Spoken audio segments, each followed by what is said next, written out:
Welcome to NEXTGames' Intense Ambuscade series, August 2025 against Gigas.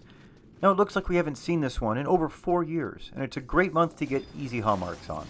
I'll first go over key item acquisition, and then go into both solo and party strategies to easily take this month's run on.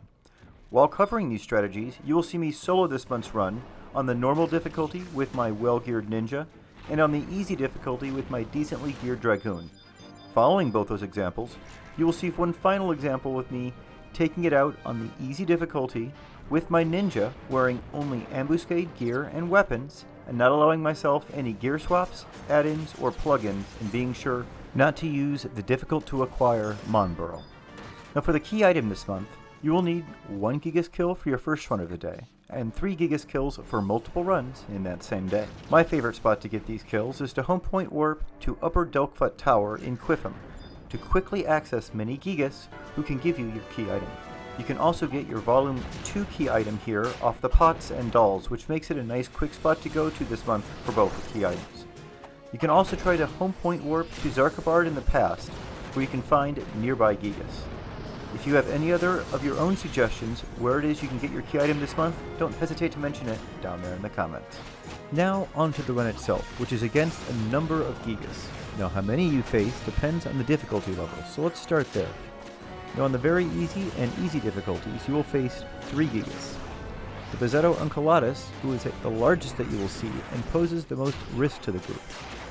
The Bezzetto Marshal, who is a warrior, and the Bezzetto Swift Shooter, who is a ranger. Now both of those last two have access to their SP abilities, but have substantially less health than the larger Unculatus. Now on the normal difficulty, which you're seeing me take on now, they will add a fist fighter who's a monk. Now if you're taking this on with a party on the higher difficulties, you're also going to see a second monk added on the difficult difficulty, and a trainer who is a Beastmaster added on the very difficult difficulty. Now all of these Gigas have access to their SP abilities, and the trainer can charm you, so keep this in mind with your party strategies. The lesser Gigas are not much of a threat short of the monk during the use of 100 Fist. Now the Unculatus though has a number of abilities that will keep you busy, and he will use these abilities in quick succession when fighting him, so make sure you prepare yourself for dealing with all of these with your trust or party setup. The first ability is Daunting Hurl.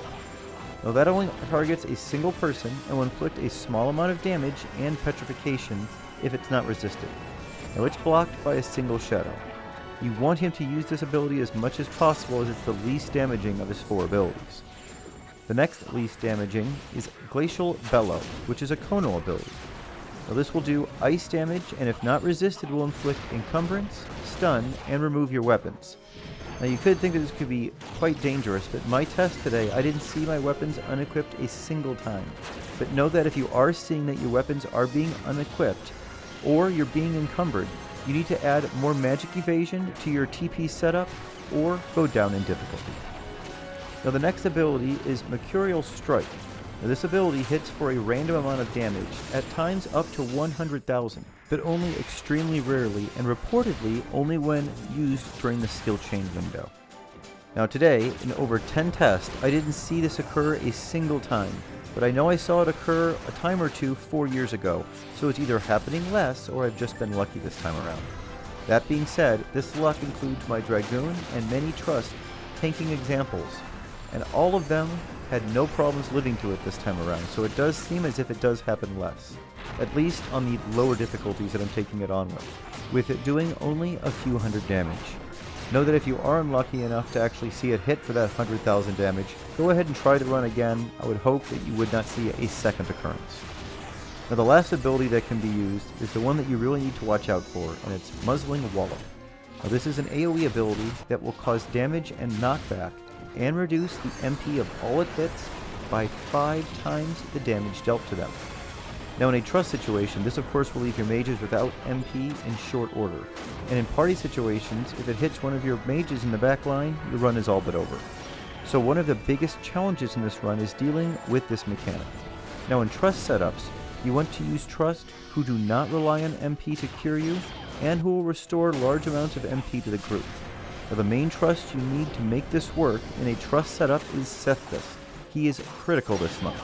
He will continually restore MP to the group after Muzzling Wallop is used, while at the same time curing everyone. Using Monburo can also help since he doesn't require MP to cure people, and he does have the ability to give your mages MP, but he's not necessary for the win, he's just to help. He's actually quite a bit slower at it than Cephas is. Now in a party setup, you want to have a mage who can cast a very high level of Barfira, which along with other mitigation items such as Stone Skin, should hopefully allow you to resist this ability. So as far as a strategy goes, on the normal and below difficulties, when you are solo, you want to make sure that you use Cephas as well as your usual Haste Cap Trust and Curing Trust, such as Uran Oran, Joaquin, and Kurumuru. Now Monburo, as mentioned previously, can also be of a big help. If you are finding that you are struggling to tank at the start of the run because of all of those adds, try adding Valnariel to help tank at that start and control all of those targets, and manage hate on them while you take them out one at a time. Start out by taking out the Marshal, followed by the Swift Shooter. Then, if you're on the normal difficulty, take out that Fist Fighter third. Make sure you save any defensive abilities for that Fist Fighter's 100 Fist, and keep in mind that he guards a lot, so it may change with the weapon skill you should be using. I found that hybrid weapon skills worked great on the first two Lesser Gigas, but very poorly on the monks, where I switched to more physical weapon skills to actually getting more efficient damage and even doing some magic bursting.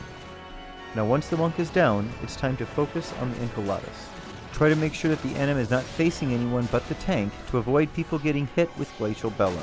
And also try to put your back to a wall if you can so you don't get knocked back too far when Muzzling Wallop is used. Now wins on the easy and normal difficulties solo are only taking me about 4 to 8 minutes this time around, making it a pretty great month for easy hallmarks for soloers. For party strategies, people are using a different strategy altogether, where after hyperbuffing the party, you want the entire group to focus all their damage on that Enceladus right there at the start first. Now you can't sleep all of the Lesser Gigas, so you just need to cure through all the damage that you're going to be doing to your party. Now once the main NM is out, it's pretty easy from there to just dispatch with the Lesser Gigas in the order of Monk, Monk, Warrior, Ranger, and then lastly the Beastmaster, who of course can charm. That's about all I have to go over for this month's run. I hope you found that helpful. Enjoy the next two battle examples, which include a Dragoon winning it on the easy difficulty, and my Ambuscade gear and weapons ninja winning it without any gear swaps or plugins or add-ins on the easy difficulty. Thanks so much for watching, everyone. We'll see you next month.